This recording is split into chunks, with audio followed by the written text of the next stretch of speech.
We start with Congresswoman Karen Bass, Democrat of California. She is the former chairwoman of the Congressional Black Caucus who reintroduced the George Floyd Justice in Policing Act. Congresswoman, let me go right to it.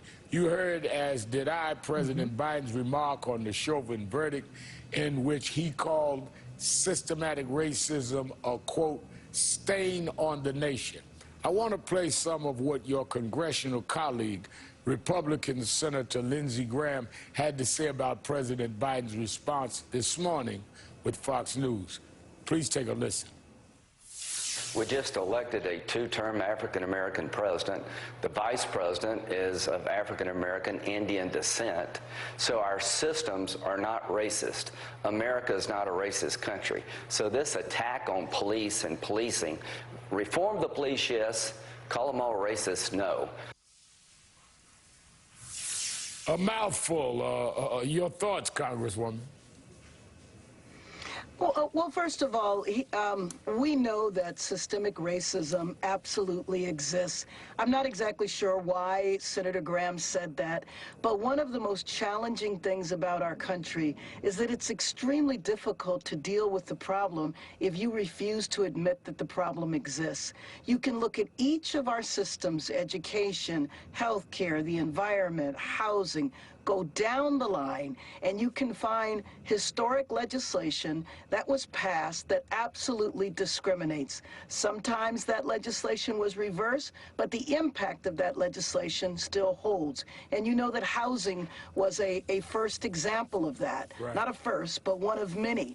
When suburbs were built, it explicitly said that federal dollars could not be accessed by African Americans and other folks of color. Why do we have disproportionate rates of death with COVID, inequality in education, down the line?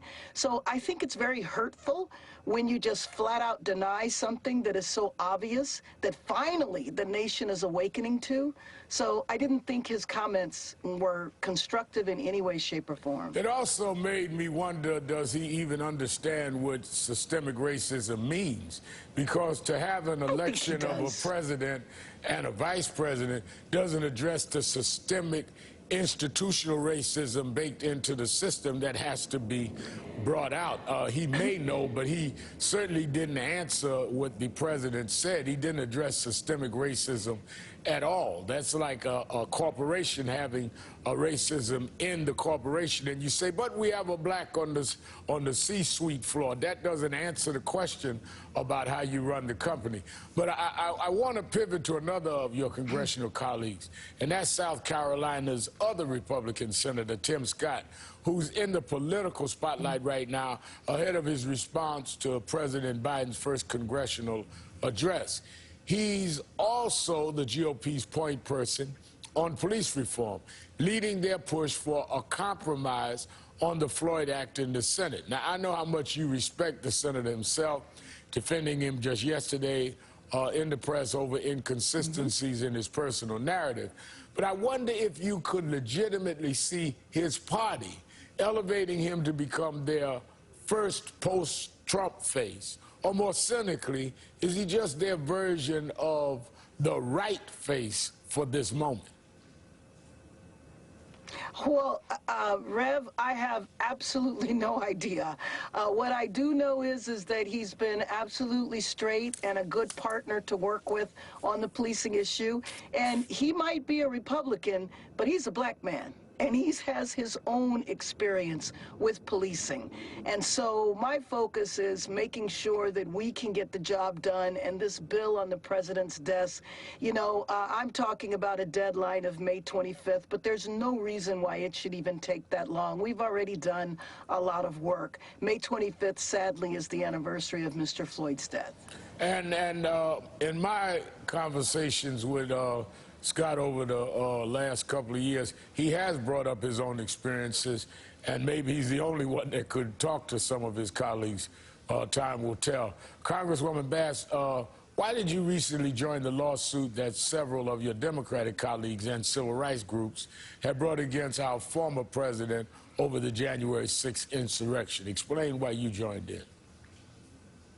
Well, I mean, I think that we need to do all we can to take the mask off of what happened on January 6th, because that is going to go down in history as the first time we really didn't have a full peaceful transfer of power. And I think that there were a lot of elements behind it, the organized right wing, white supremacist groups, and to me, anything that we can do either legislatively, through a lawsuit, through a select committee, we have to get to the bottom of what is going on in our country, because this is not going away. There is a right-wing movement in this country that we need to pay serious attention to.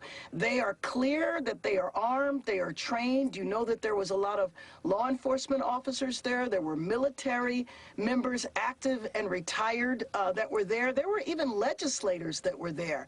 And so with all of that going on, we have to get to the bottom of it. And so I was happy that the NAACP brought the suit. I think it's quite ironic that it's the Ku Klux Klan suit. That says a lot.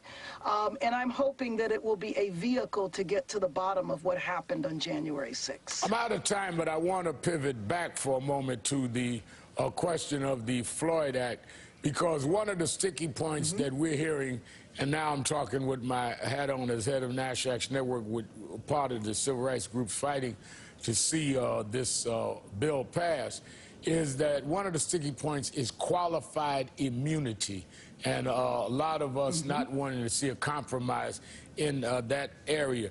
Explain why that's so important, and explain why you've been fighting to make sure we end qualified immunity. Well, first of all, I think that the police officers in the Republican Party generated a lot of hysteria around qualified immunity, as though if we remove immunity from officers so that they can be sued by people who they victimize, that now no one is going to want to be a police officer. Police officers are going to retire. And what I say back to them is that until we find a way to hold officers accountable so that officers like Derek Chauvin don't think that he can kill someone and look at a camera and not think that anything is going to happen to them, then officers and the profession is going to be demonized. Right. We need to have reforms so that people embrace policing, not shun it, which is what's happening now.